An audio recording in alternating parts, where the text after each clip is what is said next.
Hans Selye, Hungarian endocrinologist. He says, "It's not stress that kills us.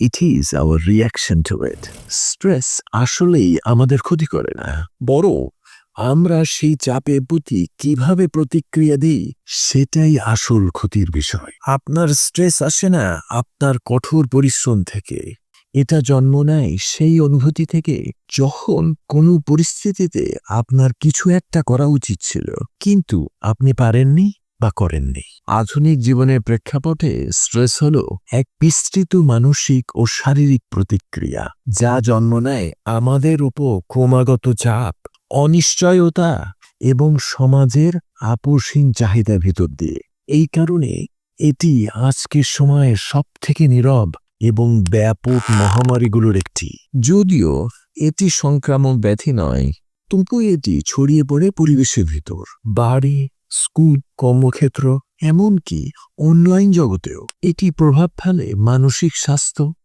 শারীরিক সুস্থতা, কর্মদক্ষতা এবং সম্পর্কের উপর সমগ্র সমাজ জুড়ে।